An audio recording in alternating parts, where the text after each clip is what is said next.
Now, in 2030, all petrol and diesel cars and vans are set to be banned from sale. Instead, new vehicles will need to be powered by alternative sources. So in preparation for that, police forces have been trialling a range of vehicles that don't rely on the dreaded diesel. Northamptonshire Police are hoping to be the first force to add these hybrid electric motorbikes to their fleet later this year, and we're lucky enough to have the first prototype in our studio today. So here is Superintendent Kevin Mulligan and PC Chris Tall to tell us more. Morning to you both. I have to ask the first most important question, of course. Who are the lucky officers or staff who are going to get to ride this? Well, so far, Rav, it's just me. But, Your lucky thing. going forward, it's intended for use by our neighbourhood policing teams. So you'll see neighbourhood cops, neighbourhood PCSOs out and about in the communities riding bikes like this around. Brilliant. And you've been working really closely with design teams, haven't you, to make sure that this incorporates all the things that the forces really need. So exactly what kind of features has it got that makes it different to a regular motorbike?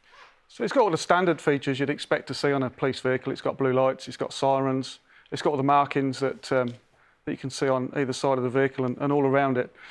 But what sets this machine aside is the technology that's gone into it. So it's got an aerodynamic duct that runs right through the middle of the machine, which works in conjunction with electric hybrid technology.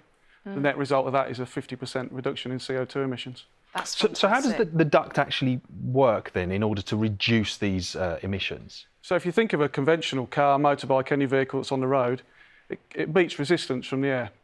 So by putting a duct right the way through the middle, rather than air having to force its way around the machine, it just goes straight through, takes the easiest route through the middle. It's fab, that, isn't it? I think what's interesting as well, with all these features, you're constantly sending your feedback to the manufacturers, aren't you, just to keep it, you know, top-notch and making sure it's exactly what you need. Yeah, you know what, we've worked with them closely from the off, and this is probably the third or fourth iteration from the design to this prototype you see in front of you.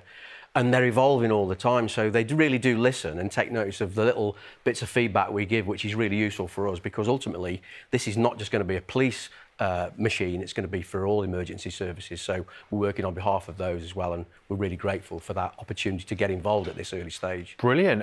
One thing I have to ask though, Kev, the minute you hear of an electric or a hybrid vehicle, instantly you're thinking about charging it up, and is that going to be an issue with a vehicle like this, would you see? The short answer is no, and I think Chris will be able just to show you how easy this is to change batteries.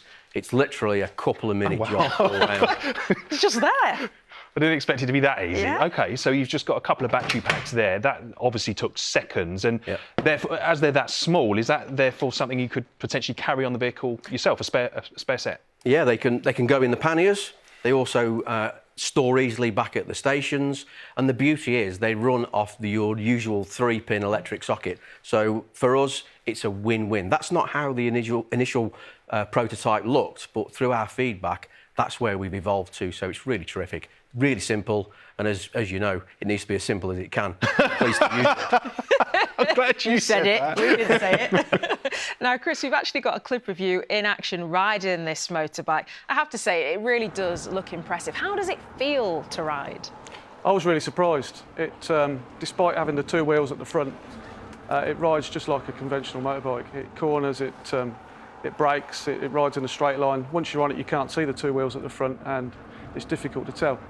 The benefits, obviously, are that it's got twice as much grip at the front, so when it comes to braking, when it comes to cornering, then you've got twice as much grip. So, obviously, being in the UK, we're not blessed with the best weather all of the time, so that's where this would really come into its own then, isn't it, with the extra wheels, with icy and slippery conditions. There's a nice safety element there. Absolutely, as well. yeah. And an added benefit is that being a three-wheeled machine, with the power that it produces, it can be ridden on a full car licence, so no need for bike tests and extended motorcycle courses that the traditional motorcycle would perhaps... so it opens it up to other officers or staff that would be able to ride this, but perhaps ordinarily wouldn't be able to because of the licence requirement.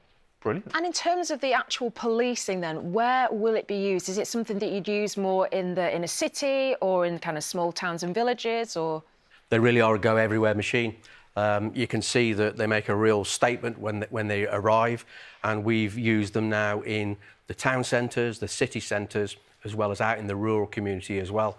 They obviously get us everywhere, Chris has mentioned that we've got staff that can use them, PCSOs, neighbourhood cops and the like, who patrol those areas so they can literally get out and get amongst that community. Because for us, as important it is to get there, it's about engagement, being accessible, being visible, so that we break down barriers and obviously deal with whatever needs dealing with on behalf of the community. So actually, that's interesting you say about engagement. So actually, if you're out on this, how have you found the public have reacted? Perhaps young children, are they interested with this and what you do? Honestly, it is like the modern day police force. You roll up on a machine like this and people immediately come to you, want to start asking questions, having photographs and just engaging.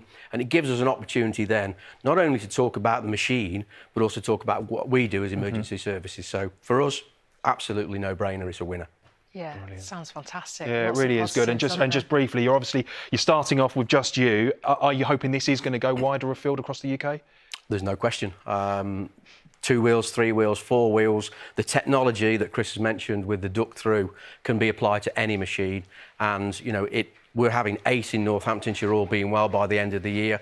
We're already getting other forces and other emergency services wanting to have a look. So this is only the beginning. Excellent, Great really stuff. good. Yeah, thank Yeah. you both for joining us. Well, I certainly know how I'm getting home after the studio. Don't know about you. I've had your eyes on this all morning. I can't...